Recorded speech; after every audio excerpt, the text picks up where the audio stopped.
আনসেন্ট red rose, লেখিকা মাহরা, কণ্ঠে আমি মাইশা। পর্ব ৩। হজরত শাহজালাল আন্তর্জাতিক এয়ারপোর্টে দাঁড়িয়ে আছে মেহের, তুহিন আর মাহিম। ডিসেম্বরের দুপুরের রোদ্দুর হালকা, তবে বাতাসে শীতের ছোঁয়া লেগে আছে, যেন আলতো করে গালে হাত বুলিয়ে দিচ্ছে। দূরে বিমানের গর্জন মিশে যাচ্ছে ভিড়ের গুঞ্জনে। গাড়ি পার্কিংয়ে দাঁড়িয়ে, তার ভেতরে তাসনিয়া আর তাহিয়া। তাহিয়া ঘুমিয়ে পড়েছে তাসনিয়ার কাঁধে মাথা রেখে, চোখ বন্ধ, শ্বাস সমান।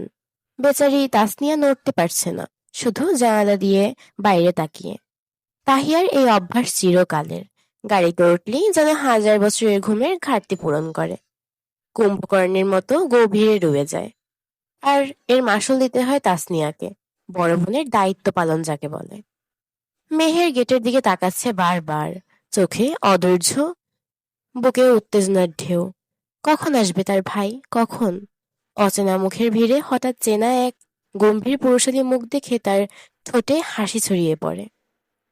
সেই ছেলেটিও ভাই বোনকে দেখে তার গম্ভীরতা গলে যায়, আর চোখে উচ্ছ্বাসের আলো। মেহের দৌড়ে যায়, শক্ত করে জড়িয়ে ধরে তার ছোট ভাইকে, মাহাতিম রায়ান। মাহাতিম হেসে গলায় মমতা মিশিয়ে পরম আদরে তার ছোট বোনকে জড়িয়ে ধরে, বলে, মেহু, পিচিটা কত বড় হয়ে গেছে। মেহের নিজেকে ছাড়িয়ে নিজের হাইট মাপে ভাইয়ের সাথে, সেকেন্ডের মধ্যে সঙ্গে সঙ্গে বলে ওঠে, মোটেও না, পিচ্চিই আছি এখনো, তোমার সমান হতে পারলাম কই। মাহাতিম হেসে মেহেরের কথায় মাহিম এগিয়ে এসে জড়িয়ে ধরে পিঠ চাপড়ে বলে, কেমন আছিস? ভালো, তুমি কেমন আছো? যেমন থাকার কথা। মাহাতিম দুষ্টু হাসি ফুটিয়ে গাড়ির দিকে একবার তো একবার মাহিমের দিকে তাকিয়ে বলে, ঘুম হয়তো ঠিক মতো না, সারা রাত ফোনেই কথা বলো।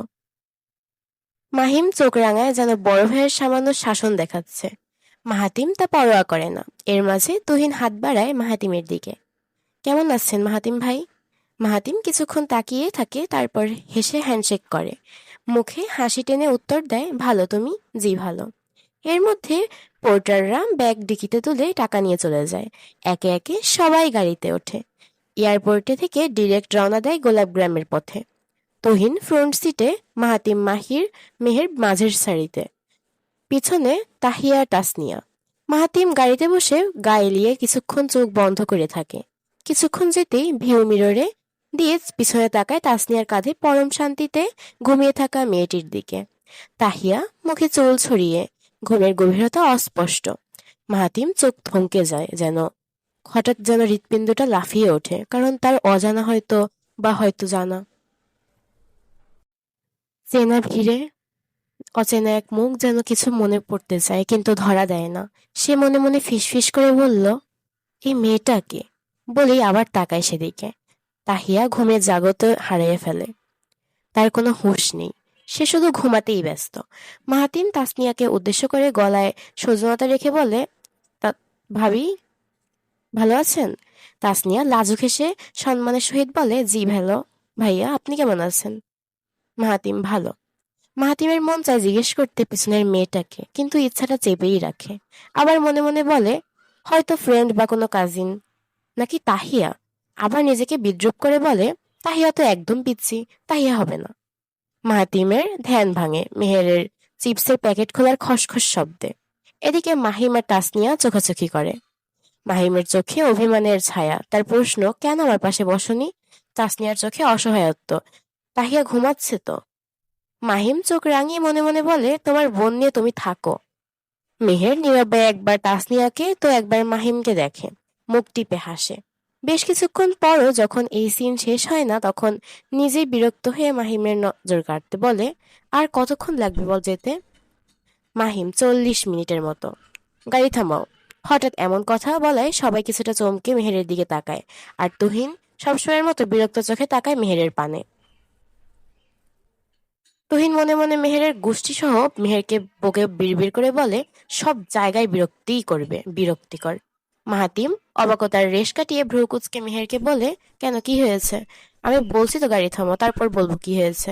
মাহাতিম বাধ্য হয়ে ড্রাইভারকে থামাতে বলে। মেহের নেমে তাসনিয়াকে ইশারা করে নামতে তাসনিয়া বাধ্য মেয়ের মতো নামে। মেহের তাহিয়ার পাশে বসে পড়ে।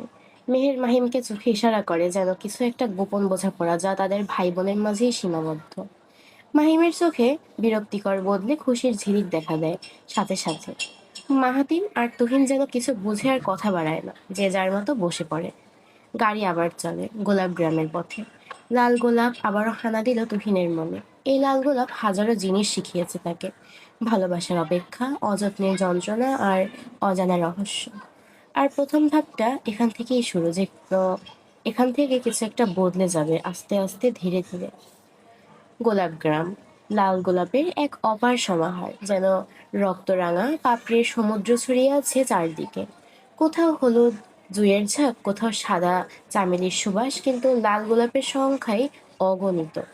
পাহাড়ি ঢালু জমিতে ছড়ানো, বাতাসে তাদের পাতা সরসর করে নড়ে, যেন গোপন কথা ফিসফিস করছে। রোদ্দুরের আলোয় পাপড়িগুলো চকচক করে, দূরের পাহাড়ের সবুজ ছায়া মিশে যায় এই রঙের উন্মাদনায়। গাড়ি থামে তার নির্দিষ্ট জায়গায়, ইঞ্জিনের শব্দ নিভে যায়। চারপাশে শুধু পাখির কলতান আর দমকা হওয়া স্পিকার। একে একে সবাই নামে, পায়ের তলায় নরম ঘাসের স্পর্শ। মেহের তাহিয়াকে ডাক দেয়, গলায় উত্তেজনার ছোঁয়া। তাহি ওঠ, এসে গেছি আমরা। তাহিয়া ঘুমো ঘুমো কণ্ঠে হুম করে মেহেরের কাঠ থেকে মাথা তোলে, চোখ মেরে চারদিকে তাকায়, মুখে এক মিষ্টি হাসি ফুটে ওঠে, যেন স্বপ্নের জগৎ থেকে জেগে উঠেছে। সেই তো মেহেরকে বলেছিল গ্রামে যাবে, আব্বুকে বললে কখনো নিয়ে যেত না, তাই এই বুদ্ধি। আর দেখো, মেহের আপনি কথা রেখেছে। তাহিয়া আড়মোড়া ভাঙে, তাড়াতাড়ি নামতে গিয়ে কপালের গাড়ির ছাদে সামান্য বাড়ি খেয়ে পা স্লিপ করে পড়ে যেতে থাকে। তখনই একজোড়া হাত তাকে জড়িয়ে ধরে, আষ্টে পিষ্টে। তাহিয়ার শরীর কেঁপে ওঠে, বুকের ভেতর অদ্ভুত এক লহরী। ধীরে ধীরে চোখ খোলে, চেনা তবে কিছুটা অচেনা এক মুখ ভেসে ওঠে সামনে। মাহাতিম মুগ্ধ নয়নে তাকিয়ে, যেন চোখের পলক ফেললে তার বক্ষপিঞ্জর কষ্ট পাবে, এই মুহূর্তটা চিরকাল ধরে না রাখলে। মাহাতিম গলায় উদ্বেগের তীব্রতা ঢেলে বলল, আর ইউ ওকে? মেহের আর তাসনিয়া ছুটে আসে তাহিয়ার চিৎকার শুনে। ইতিমধ্যে মাহাতিম তাহিয়াকে দাঁড় করিয়েছে। মেহের, কি হয়েছে ভাই? মাহাতিম নিজের জ্যাকেট ঠিক করে তাহিয়ার দিকে তাকিয়ে, চোখে এখনো সেই মুগ্ধতার ছায়া।